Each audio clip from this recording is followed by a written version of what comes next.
killer struck gold. You and I gotta hand this over. Get up, let's go.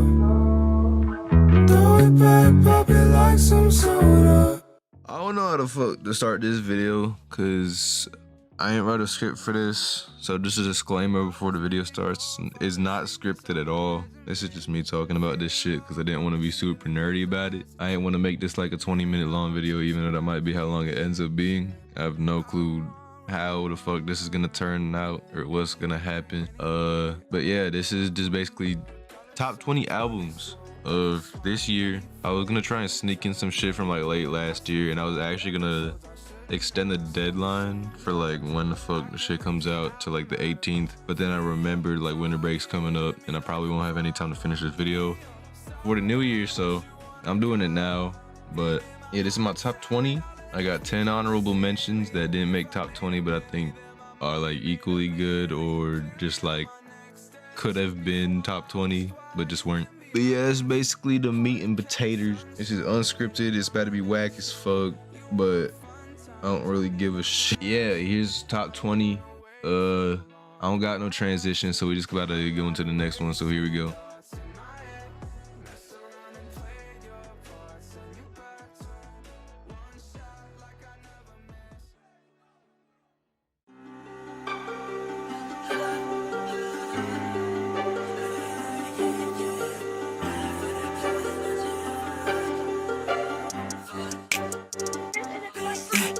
For the number 20 spot, I got God damn my voice. Fuck. For the number 20 spot, I got Quannic by Twikipedia. I honestly thought I was gonna like this album more than I did, but it's still a really fucking solid album.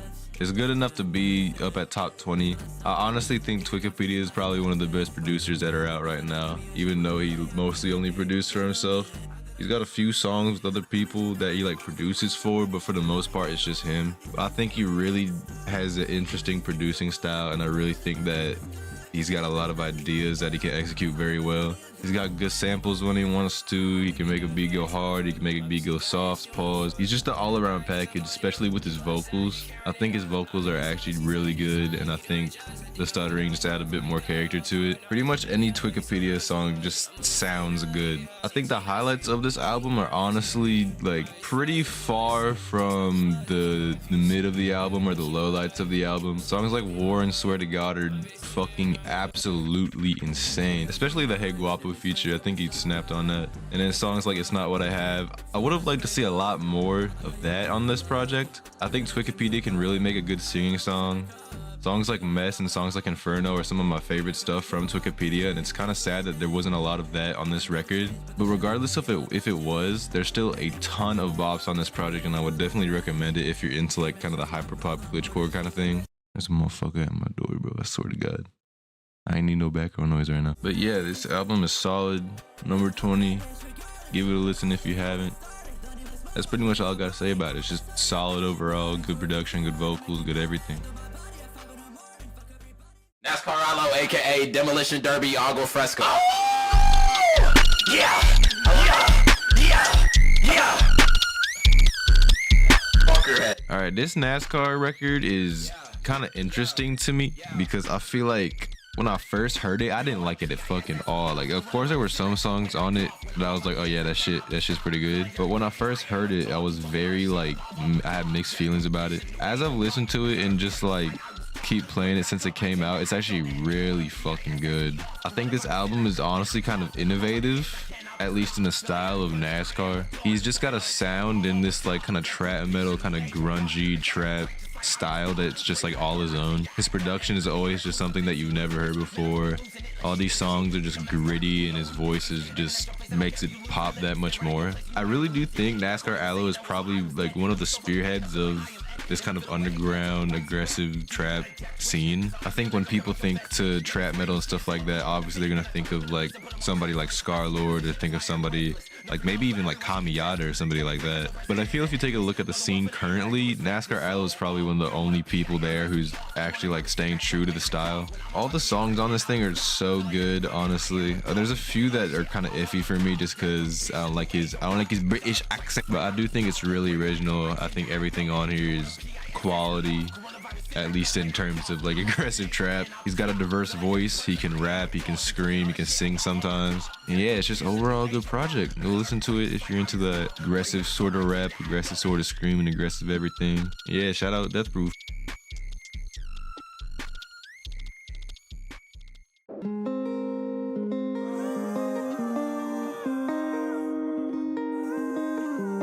At our number 18 spot, ladies and gentlemen, we have Things with Wings by ericdoa. This album is just, it just sounds futuristic as fuck. Like, it's just good. It's good pop music, good glitch pop music, interesting production. I will make a petty complaint though. There's some tracks on here where it feels like the vocals are kind of offbeat, but that's just a picky thing. I've had a few recording sessions where I've like recorded and I said something is off but nobody hears it, so it might just be a me thing. But that's the only really nitpick I have about it, other than yeah, that's just it. It's a really solid album. I really enjoyed it. Prima Donna is definitely in my top 20 of this year. Cheap Liquor is a fucking banger. Pretty much everything on this thing is a banger. There's a lot of underground cuts on here that I will highlight. Hey There, Nice to Meet You is pretty good. Attention Whore is one of the best songs on the record. I think Eric really did a good job on this. It's just a really good album. It's nothing like super crazy, but it does really feel futuristic, and it does really sound like something you've never heard of before.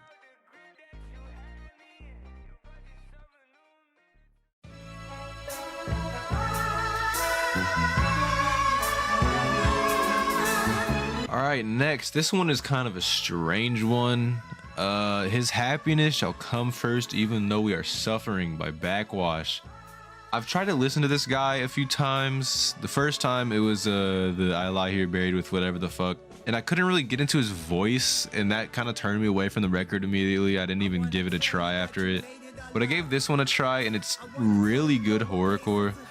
I'd even say it's nearly on the level of There Existed an Addiction to Blood by Clipping. This album is just really like, it's just really grimy, and it's just got this dark energy around it that like you can't really shake off. All of the instrumentals are really good, the lyrics are really good. My only complaint really is just Backxwash's voice. I just feel like it's too clean of a mix for what the album goes for. And at least like the aesthetic of the album, at least in a Clipping sense, it's kind of makes sense that their voices are clear because that's kind of what they're going for. But on this record, I feel like the production kind of clashes with the voice because his voice is so clear, and these instrumentals kind of sound like they've been thrown into a compressor and like deep fried. But other than that, it's really solid. Everything is good all around. It's got a really good atmosphere to it. So if you are to listen to this, I would definitely listen to it with the sole intention of focusing on it, because it does have a really good atmosphere once you get into it. And yeah, that's pretty much it.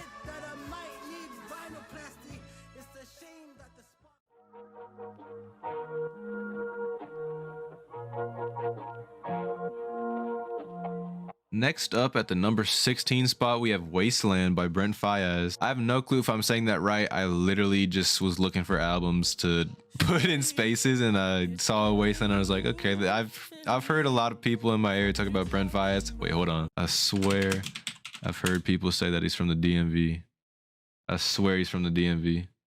Where's he? Oh yeah, Maryland. Let's fucking go. But yeah, a lot of people that I know talk about him, and I gave the record a try, and it's pretty good. It's not something that I will listen to because I don't typically listen to R&B that much, and if I do, it's not really R&B. It's kind of just like something that Igedin or a Joji would do. But the project is really good. It's got solid production. It's got really good vocals. He's got a beautiful fucking voice. And of course, I can't really speak on the R&B thing because I don't really listen to it.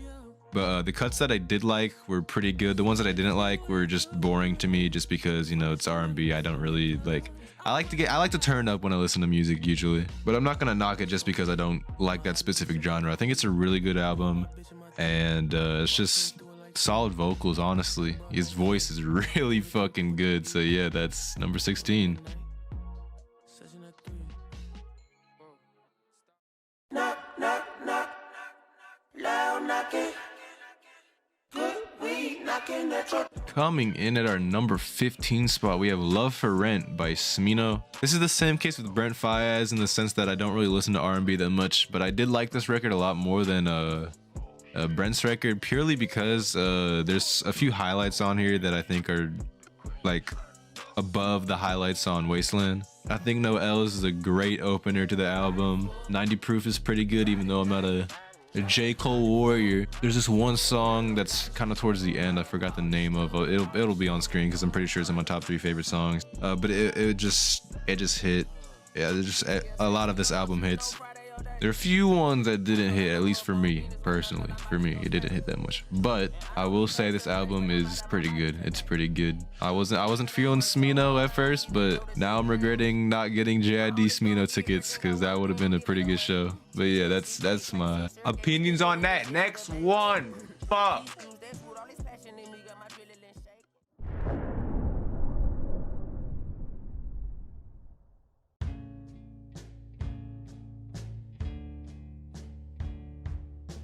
At number 14, this one is going to be kind of surprising. It is Ants from Up There, Black Country New Road. I would never fucking listen to music like this, like ever. But it's just been, there's been so many people who have said it's good, like music critics that I watch, and I'm like, okay, I'll give it a try to see what it's like. I would never listen to this unless I was like, I don't know, bored. But this album is just like objectively, it's really fucking good. It's a fucking trip. It sounds like a fucking movie soundtrack. Like it's just that, like there's so much attention to detail, there's so much just like oomph in it. I think the end track, Basketball Shoes, just kind of felt like a victory lap when I was listening to it. Like, holy shit, this is done. And not in like a, oh my god, I don't have to listen to this again. It was just like, holy shit, that wrapped up like a really good album. And it's really just like, it's just so solid, and it's probably not for everybody, honestly. It's more like ballads or like a story tale kind of thing, at least from how I see it. But it's a really solid record. It's just like, I can't even like begin to explain like how good it is. And I know this sounds kind of like dick riding. This sounds like, oh, he's just talking shit at his ass. I just really can't explain it because it's just good. It's just good. But yeah, if you like getting told a damn story, listen to this album.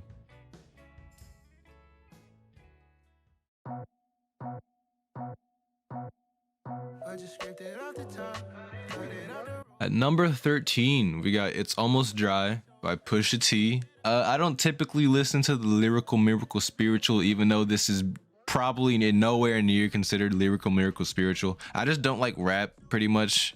That's the energy I'm giving off. Yeah, rap music fucking sucks. Nah, but this album, it's good. Pretty much just put it here for filler. But I do think it's better than some of like the, I would say, mainstream rap albums that have came out this year. I think it's better than Mr. Morale, just because I feel like, me personally, Mr. Morale was like 30 times more boring than this project. And not to say that It's Almost Dry is boring, and not to say that the Big Steppers was bad or boring too, but I just enjoyed this project a lot more than the Big Steppers, and I enjoyed it a lot more than, there was another one that came out this year that I can't remember the name of. But yeah, it's just this one was a lot more enjoyable than most of the mainstream rap that came out this year. Scrape It Off is really good, Diet Coke is good, Rock and Roll is good. It's probably one of the last times we're gonna see Kanye and Kid Cudi, or maybe even Kanye with somebody else again, so let's go.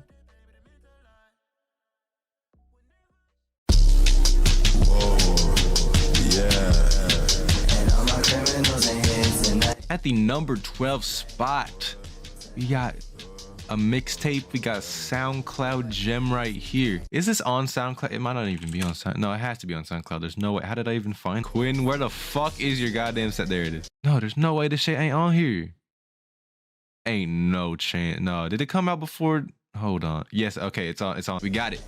But as I was saying, this is a really good mixtape. I just love Quinn in general. It's just like, their music is so just like experimental, and it hits in the best ways, because it's like, oh yeah, it's experimental, it's probably gonna sound like shit, they're just toying around with shit, but like every single time it just manages to be good, even though it's like dubbed in like experimental. There's some absolute fucking bops on here. Criminals goes fucking insane. Damn goes nuts. Goddamn is good also. It's not a super memorable project. Like, I can't really remember most of the other songs and the ones that I really liked, but it's like a good project.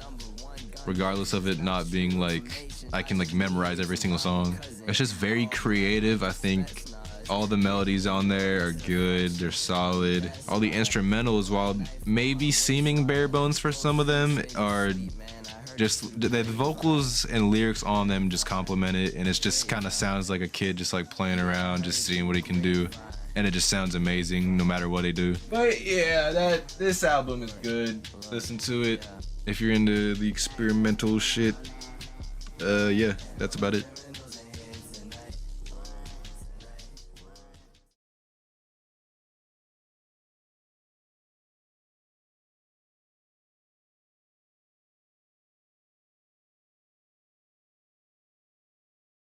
At 11, we got Cheat Codes by Danger Mouse and Black Thought. Again, I'm not one to listen to the lyrical miracle spiritual. I know these niggas is old heads. I get that. I know they probably done some shit. I think Black Thought is like part of the Roots or something, which I've never listened to because I'm like that. I don't be listening to old niggas. I probably should, just because I don't want to like disrespect like the OGs in the scene. It's like, oh, well, you got to know where the people you listen to and are inspired by where they came from. You feel me? But I don't really feed into that bullshit. We just making music, bro. We just making music. But this album is pretty good. I wouldn't say it's like super like grasping or interesting just because it sounds like every other fucking like Mike, fucking Billy Woods, like whoa, fucking weird ass sample alchemist, fucking putting absolutely no drums over the beat and somebody just rapping over it. That's what it sounds like to me, at least. But I will say the beats on this thing are very interesting and are like, they hit and they're not really boring. A lot of them are very interesting and are just like, you listen to it and you're like, ooh, that's kind of nasty. Again, nothing too crazy in my mind, but lyrics play a heavy part into it. And typically when I rate albums like this, I just go off instrumentals because I already know they're saying some deep shit about how they were in the trenches, how they're fucking pushing drugs. But yeah, it's good. It's good. It's great. Number 11. Yeah.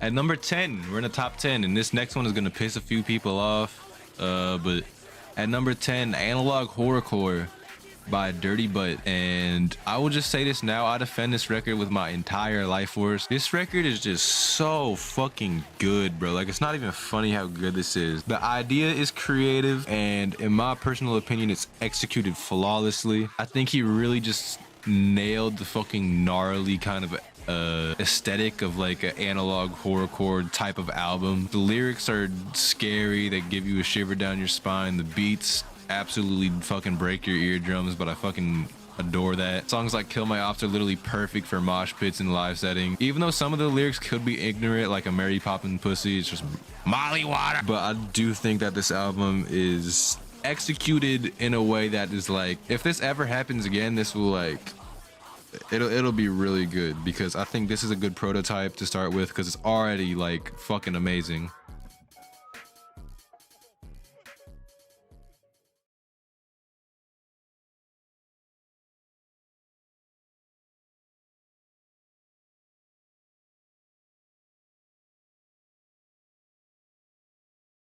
Number 9, we got the GOAT, the underground OG, Denzel Curry, Melt My Eyes, See Your Future. I didn't listen to the live one, and I know some people put that above the actual one, but I don't really buy it. I don't really buy it. But this project is like, it's just good, man. Denzel Curry can sing, bro. Like, I'm not even gonna like try and act like he can, because I used to be like, yeah, he could probably work on his singing, but he's got the rhythms down. He's got it grooving. The hard cuts go nice on this one as well. Zatoichi, Sanjuro, Ain't No Way. And then you got your kind of chill cuts like Walk In, X-Wing, stuff like that. It's just a really good record, and I think it really just shows the diversity, the versatility, and just how much Denzel Curry has grown since he first came onto the scene. And it's really nice to see, given that I've been listening to Denzel Curry since like before even Ultimate came out. And it's just nice to see. It's amazing record, number 9. And I don't even know how Curry could top this.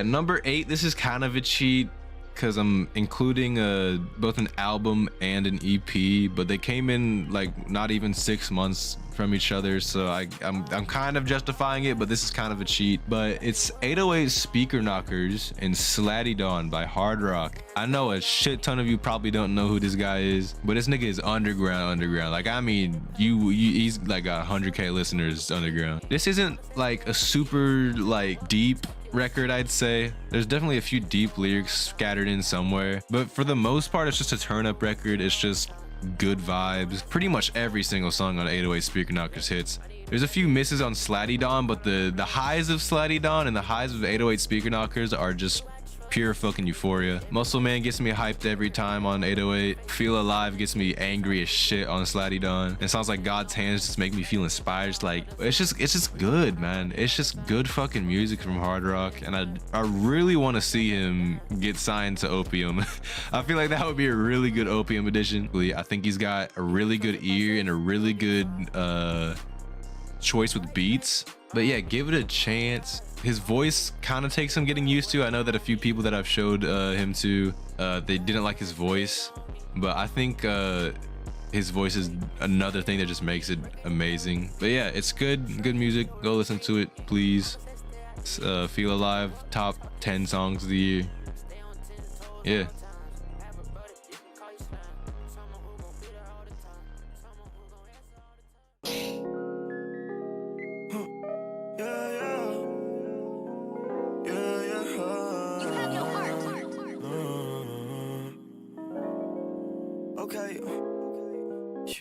At number 7, we got Heart Pacing by jaydes. It's not super deep. It's not lyrical, miracle, spiritual. It's not R&B, but holy fuck, it's a great mix of all of those shits. It's just good fucking music. Like, I don't even know what to say about this album. It's just like, not a single instrumental on this is bad. It's self-produced. All of them have a certain flair and just like pop out, and they're just very like distinguished from one another.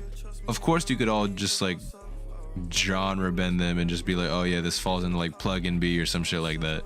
But just on an individual level, this project is just good. His vocals are fucking, nah, I'm not about to say that. His vocals are beautiful. He's got a really nice voice, and I think if he took it serious and actually like worked on an album that's got like a concept, or worked on an album where he's like, this is the direction I want to go, it would actually be probably top 5 for whatever year he drops it in.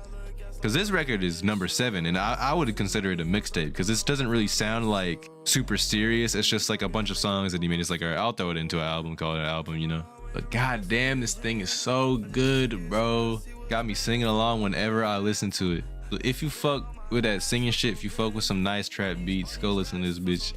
This album is amazing. Please listen to it.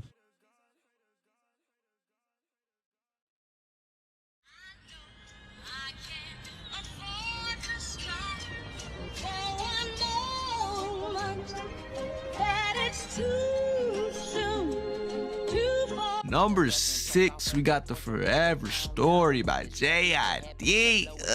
This album is just something special, man. I was never a big fan of JID. I mean, I listened to him like on the low, but like nothing from him really like stuck with me. This album also didn't stick with me. Like, I'm not gonna be bumping The Forever Story, but holy fuck, this thing is so good. Fucking Radar, when that shit came in, I was like, god damn. I was angry, bro. I was like, why the fuck ain't he been on this shit? Why the fuck ain't he been dropped? The singing cuts on this one are also good. I think it's a lot better than Curry, and I think it's a lot better than better executed by him than it is a lot of rappers who try to bridge into that singing path. Because there's a lot of rappers who be on there like rapping shit and then try and sing, like a Kenny Mason, for example. But I think this record is just miles ahead of Kenny Mason in terms of just palette, in terms of vocals, in terms of diversity too. Even like, I just think there's a good mix of everything on this album, and everything, it just hits so much harder. And I do think it's a good benchmark, honestly, because this is peak JID. This is peak like rap, to be honest. The fact that this isn't on the nominees for the Grammys is actually just so snub. And I mark my words, I swear to God, if Jack Harlow wins that goddamn album of the year, that shit is racist, bro. That shit is actually. All right, enough of my fucking rambling.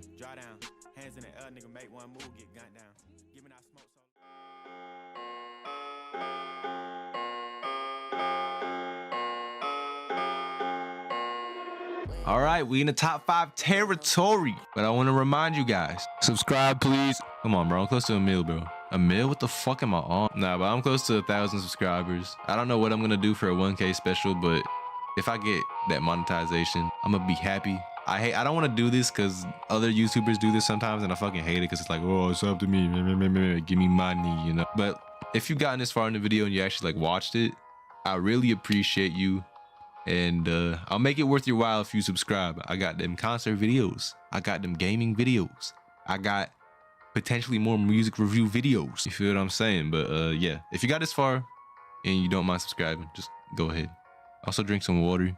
I know that's Patrick CC's thing, but drink some water. If you like milk, drink some milk. I know that's kind of sus to other people, but drink some milk.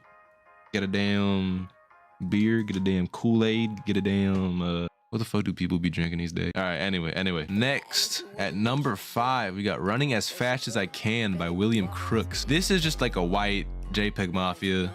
Bro's bald, bro's got the beard, bro's got the experimental beats, bro's got the experimental vocals. I don't think he can sing as well as Peggy, but goddamn can he rap like Peggy. Shit. Some of the wordplay on this album just actually like gets me thinking about it, and I'm actually like, goddamn, he just said that? Like, goddamn, that's wordplay, bro. But this album is just like bop after bop after bop after bop after. It's actually insane how many like hits you can fit into one record. I've seen a lot of people not really like this and say it's not one of William Crook's best work, but honestly, I think this thing is like super original.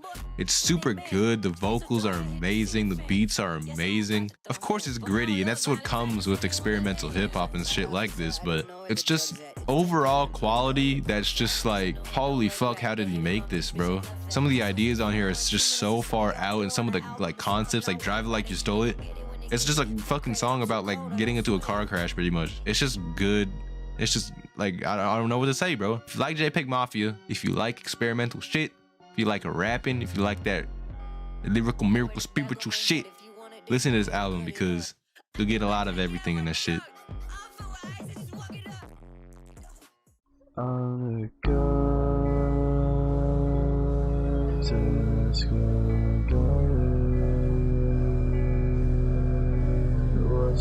Coming in at number 4, we have Canopsia by Quannic. I don't typically listen to rock. I don't know if I do, honestly. I don't really know where the genre line is between like a metal or a rock or like a death metal or something like that. When I was looking at the genre of this album, it's called shoegaze. And if it's what shoegaze sounds like, I want more of it because holy fuck, this album is amazing. This is another one of those albums where you just need to kind of like lay down and really focus on the music to really get like the full effect of it, because there's a filter over this album that just puts you in a different fucking dimension, I swear to God. It's just so good. It reminds me of Frailty by Delete Zeke in a sense, and it does have similar sounds to that and similar mixing to that. But I think it just adds on to the whole shoegaze aspect because it's just like, this thing is really special, and I just think Quannic just hit the nail directly on the head with this one. All the guitars are just super powerful, and it just feels like a climax moment, not in that way, shut the fuck up. And it's just like, it just punches you in the gut every time because it could start off with these subtle vocals and it just sounds like he's about to cry, and then it just booms into this fucking loud ass guitar, and it's like, holy shit, how did we even get here? We take a fucking detour or something, bro. But this album is just like, it just punches you right there. Like, I don't even need to say where. It just hits you right there.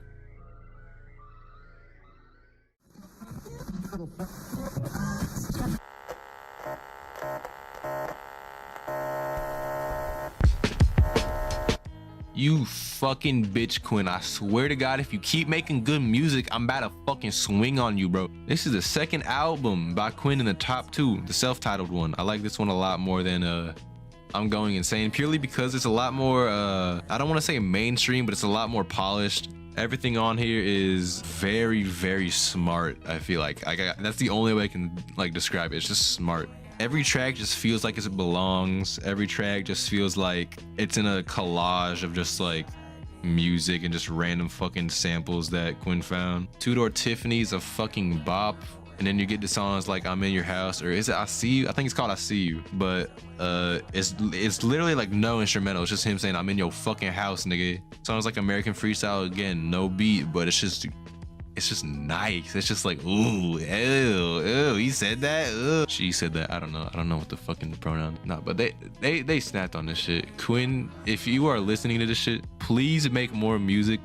Please keep doing vocals. I know there was a point where like, at least I thought there was a point where like they were considering not doing vocals anymore, but I'm so glad they're still sticking with that shit because god damn, their voice is perfect for shit like this. This album is just something else.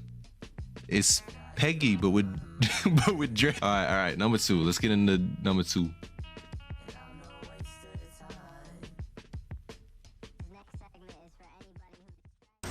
Trash. This shit ain't obvious to you, I'm not 25. My music beat is obvious, somehow I still go get it done. At the number 2 spot.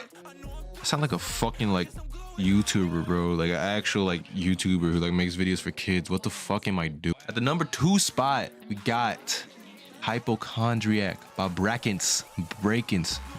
This shit, I was pissed off when I saw Fantano's review, bro. I was like, bro, you cannot be serious. The main criticism with this was like, oh, he's being too cocky. Oh, he's talking about this like he's been doing it for years, which I admit it, he hasn't.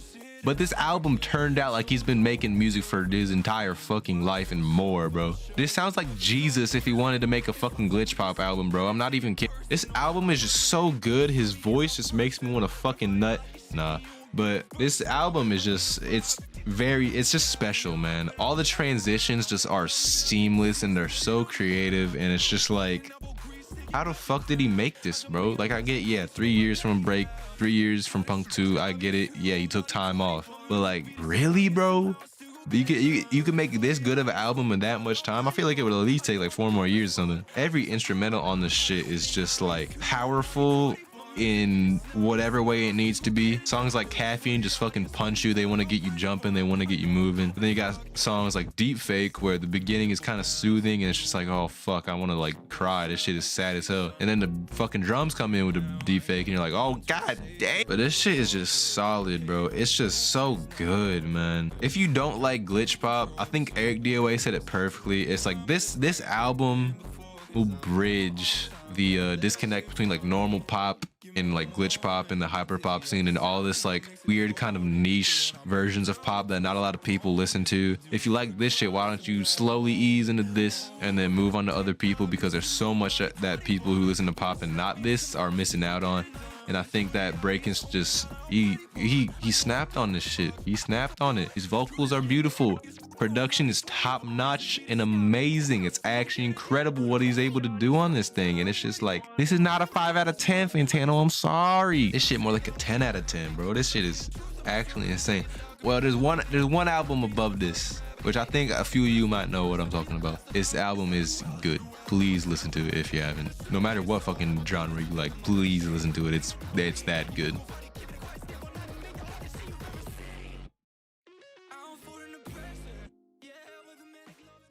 All right, now it's time for the honorable mentions portion of this top 20 list, whatever the fuck. They're not in any particular order. It's just general, you know, fucking honorable mentions. You get me if I. All right, first one is Catch 22 by Wishland. I think this project is pretty good. I just have some problems with the mixing, but there's a lot of good ideas on it. It's good glitch pop, it's good hyper pop, whatever the fuck you want to call it. And I would definitely give it a listen if you haven't.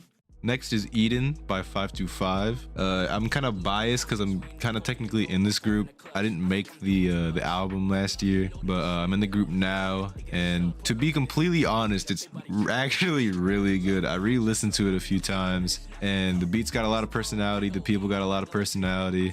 It's a nice listen. It reminds me of Rockhampton when they first made their debut. So if you got the time, listen to this project. Next, we got In Case You Missed It by Eden. This record for me was kind of boring just because I feel like Eden didn't use his full potential on this, at least in his diversity. I think everything is solid, it's just got really boring to me pretty quickly. All of it kind of sounded the same, and it melted good, but not in a way that I would really compliment. I just think that I would have liked a little bit more change ups in there. But overall, it's a solid album. It's Good eating. Next we got Their Money's Your Money, 1-800-PAIN. Probably the best like noisecore, breakcore, whatever you want to call it, just noise music group out there. They're very original.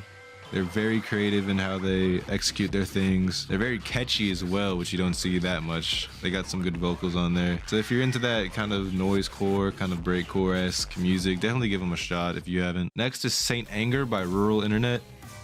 This album is kind of interesting. It's not like the most crazy thing ever, but it's got a lot of diversity, I'd say. I don't know who the members are, but whoever's the Australian guy who made the last track, that shit went fucking hard as fuck. If you haven't given this a listen, definitely give it a listen. It's a pretty interesting record, and I think if they can polish it up a bit and maybe get it more filled out, because I feel like there is a lot of blank space on it, I think that it would be really, really good. Next up, we got No Stylist by Destroy Lonely. I had to have some sort of turn up music album on this. I was tempted to put X somewhere on here just because I really like X more than No Stylist, but I think objectively No Stylist is better. That's pretty much all I have to say about it. I feel like the people who watch me probably know who the fuck this is, so yeah, that's it. Next, we got Roughs by Kenny Mason. I didn't like this as much as I really wanted to. I just think that there were too many singing cuts, and I'm not saying that Kenny Mason's singing is bad, but I think that it's not the best. I would have liked some more aggressive stuff or just some more rapping stuff, but I feel like there was a inconsistent ratio in terms of singing, rapping, you know, yelling, whatever it be. But the album's still good, still enough for honorable mentions, so if you haven't listened to it, go check it out. It's pretty good. Next, we got Flawless Like Me by Lucky. I re-listened to this album after it came out, and it's really good. The only problem for me is just it's way too much Lucky for one project. This thing could have been cut in half and it would have been fine. I also think that a lot of the beats don't really stand out that much. There's a few that obviously, like things like Why Not, Super Aries, those go insane, but I just feel like it's all just one giant song with like subtle beat switches. Next is Sick Shit by Quinn, and I didn't put it in the top 20 just because I didn't want to have 3 Quinn albums in the top 20 for this year. And honestly, I don't think it would have gotten top 20 anyway, but it's just the samples on here and just the way it's mixed. It's just a really good mashup album. I feel like it's just good. It's just sick shit. The last honorable mention I have is Sitting at the End of the World by Janaskis. I wasn't expecting to like this purely because I feel like most of the Janaskis stuff I've listened to has been either meh or it's just not like been my cup of tea, but this one was actually pretty interesting. There's a pretty diverse array of sounds on this thing, and I think Janaskis really showcases his ability to make, you know, good sounds on this. And yeah, that's pretty much my honorable mentions. There's 10 for y'all to check out if you're down for it.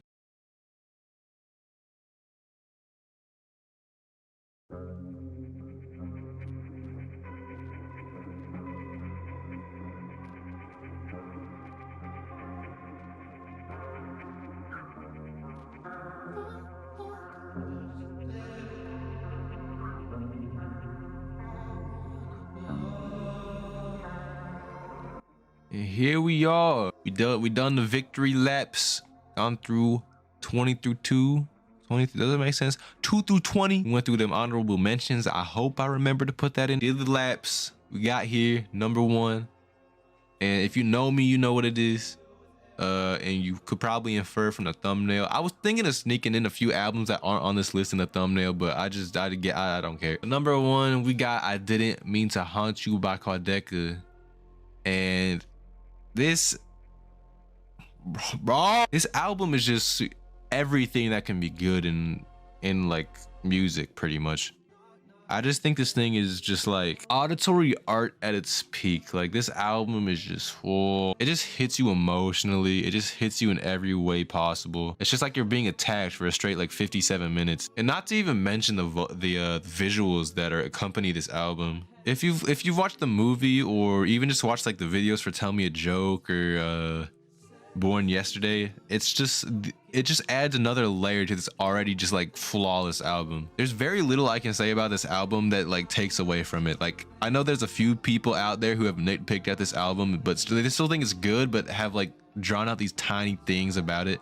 But I really couldn't tell you what's wrong with this album if I tried. Everything about it is just seems like it has purpose in its own little way. The attention to detail is fucking nuts. Every single sound in this thing like serves a purpose. Every single sound adds onto it or adds something that you'll hear and you'll be like, oh my god, what the fuck was that? That was kind of sick. The intro track, Sorry for Dying, it's got this little thing towards the end where it's like ding ding ding, and it's just like I hear it every time. I'm like, oh fuck yeah, that's it. Tell Me a Joke is one of the best songs I've heard this year. I've had it on repeat since it came out.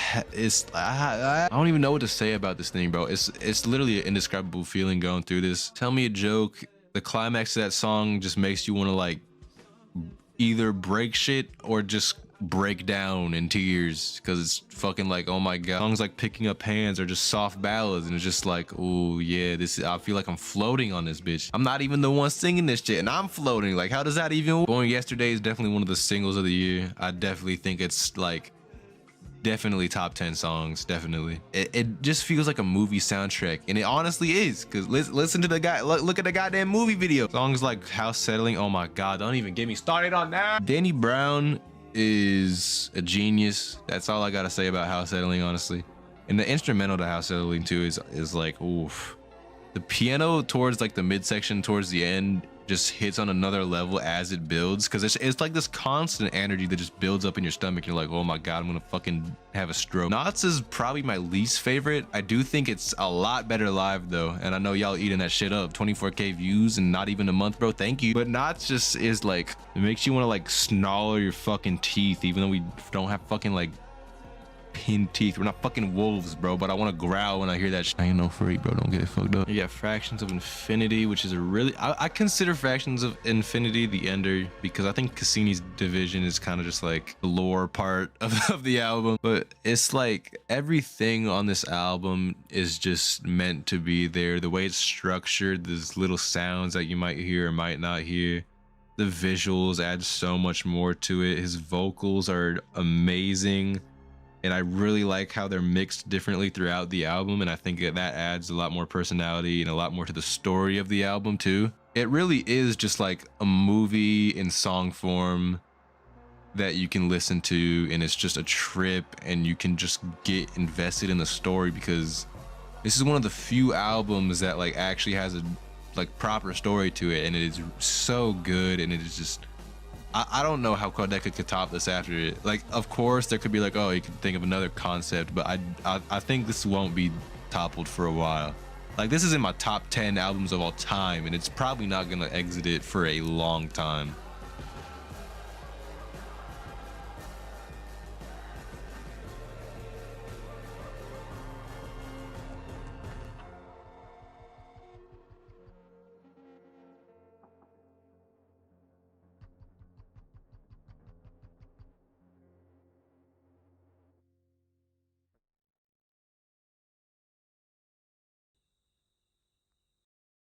But yeah, that's my top 20. I don't really know what to say at the end. I just want to thank you for watching. If you've gotten this far, it honestly means a lot. Like, it actually means a fucking lot. I just don't know what to like say to y'all that just delivers my appreciativeness of the growth of this channel. It's just my dream, pretty much. Like, this is my dream. I know I'm not making big bucks. I know I'm not making like 100k views per video, but it's like, I've always wanted to have some sort of following, and it just gives me more motivation to keep doing shit like this just because people watch it. And it's just the best feeling, especially being somebody who just like, not to get all depressed, this is a fucking top 20 album video, whatever the fuck, but it gives me purpose. And if you're watching this right now, you see this, you're subscribed, you're not subscribed, I just want to thank you for clicking on this video. Thank you for watching, because it really does mean a lot. It really does. You could hear this and be like, oh, he's fucking whatever, he's just trying to pull the emotion strings, whatever the fuck. But like, really, like, thank you for watching this shit. Thank you for watching my videos. Thank you for just supporting me. Even if you give them bum ass comments like, oh, this guy sucks, them shits are funny to me, bro. There was the guy on the damn Yeet concert, he was like, oh, this is cringe, fucking he's using auto-tune. It's like, every little bit about doing this just makes me happy, and I'm just glad that you guys also enjoy it too, at least in the 932 of you at the time of recording this right now. But I just want to thank you so much. And yeah, that's pretty much it. I'm drawing this out a lot, but Yeah, thank you for watching. Thank you for subscribing. If you're not subscribed, subscribe. If you don't want to subscribe, fuck you. No, I'm kidding. If you have anything you want to say, if you got any albums that you think should have been on here, please tell me down below in the comments section. Smash that like button. Smash that subscribe button. I don't know what the fuck notifications do. I don't know if that changes anything. But thank you for watching this shit. I love you wherever you are. And I'll see y'all soon. Peace.